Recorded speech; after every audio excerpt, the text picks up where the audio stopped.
The crown of dust and fire. Power is sweet until it burns the hand that holds it. Yoruba proverb. Beneath the iron tree where suns once rose, ash falls silent. The skies over Ile-Ife hang heavy, grey with sorrow. The sacred tree is scorched to its core. Its circular roots, once vibrant, are blackened. Their ancestral glyphs, cracked and weeping, black sap like tears of the earth. Oba Adetunji kneels, stripped of royal indigo, his hands trembling as he clutches a single coral bead, its warmth fading like a dying ember. Before him, in a chipped clay bowl, lies the shattered crown of Oduduwa.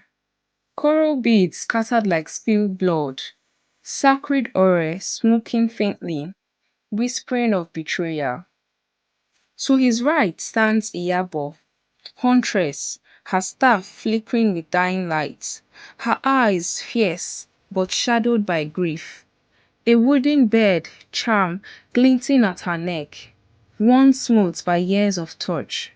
To his left, Aderoju, warrior, gazes at the smoldering city, temples crumbled, banners torn, streets stained red with the memory of battle. This is what power gave us, the Oba whispers, and what it costs. But the story did not begin here. It began with song. The coronation of Oba Adetunji was a blaze of life, a tapestry of joy woven beneath the iron tree. Ile-Ife thronged with energy. Market stalls brimmed with indigo-dyed Adire cloth. Kola nuts piled in woven baskets. The air thick with the scent of egusi stew and the rhythmic pulse of battered drums. Their beats a heartbeat of the land. Children, face painted with white chalk, darted through the crowds.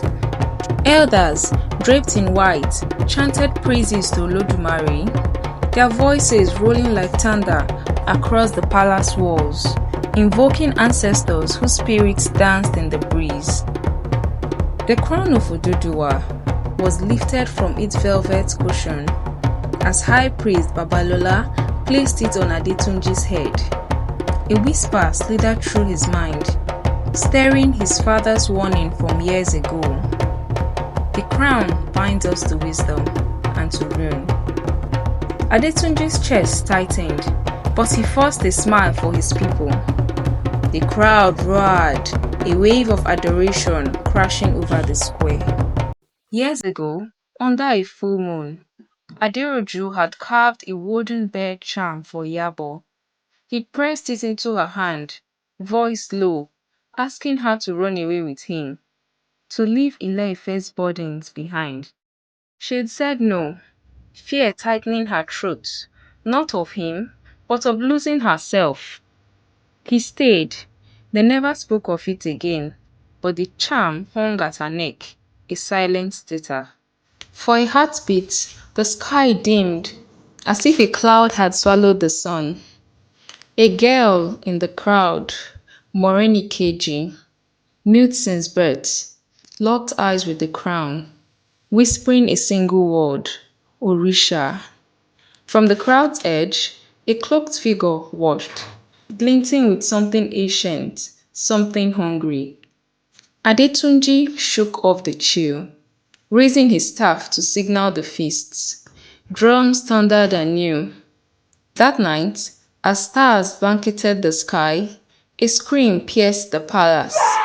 A guard was found in the courtyard, throat slit, his blood drawn in a perfect symbol.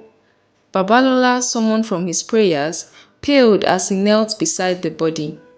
His fingers traced the symbol, trembling, and he whispered a name forbidden for generations. Urisha. Prince, seer, healer, curse. Orisha, son of Oba Olayemi, had been a soul of unbearable light. As a boy, he spoke with ancestors, their voices guiding him to heal the sick. He carved glyphs that glowed in the dark, easing the dying with dream walking. But his heart broke when his mother fell ill, her breath fading like a candle in the wind. He begged the elders for aid, weaving spells to defy death. His hands stained with herbs and hope. They mocked him, called his work abomination, a violation of Olodumare's will. They sealed him alive beneath stone in a forgotten shrine, chanting, Eshu, bind the shadow, Olodumare, guard the flame. His screams echoed until they didn't. His name was erased, his glyphs burned, his story buried. But nothing stays buried. By dawn, the crown of Oduduwa was gone. The sacred chamber showed no signs of entry, no broken locks, no footprints, only a faint burn on the shrine's floor, as if the crown has scorched the stone beneath the pasture. Its whispers lingering in the air. Fear called through Ile-Ife like a serpent. The markets grew quiet, vendors huddling under awnings, their voices hushed. The rivers, once singing with life, stilled to a mournful murmur.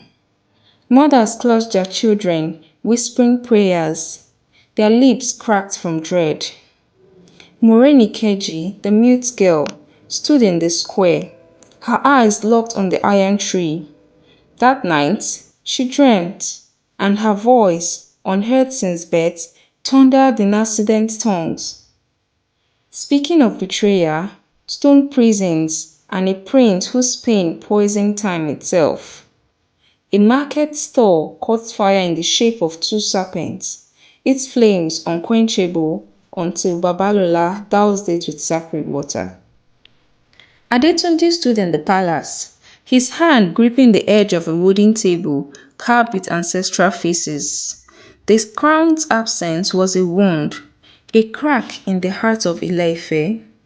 He summoned Iyabo and Adeoju to the throne room. "The crown is our soul," he said, voice low, eyes haunted. "Find it before it finds us." Iyabo nodded. They assembled 10 warriors, each chosen for courage, each carrying their own ghost, and departed at dawn. The city's iron gate closing behind them with a clang that echoed like a warning. The land of the forgotten lay ahead, a place no song remembered, where the earth itself seemed to mourn. The forest was older than memory, each trees bent inward like mourners, their bark pulsing with faint, glowing glyphs that flickered and died. No bird sang. The air tasted of forgotten promises, heavy with the weight of secrets. The path shifted underfoot, twisting like a snake in pain, forcing the warriors to tread carefully, their machetes hacking through vines that bled black sap. By dusk, they found a clear spring, its waters unnaturally still, reflecting a sky with no stars. That night, laughter came from the dark, sourceless, cold, like a child voice twisted by time. Eyes blinked in the shadows, too many, too bright. The warriors lit fires, their blades drawn, but the flames cast no warmth. Vines rose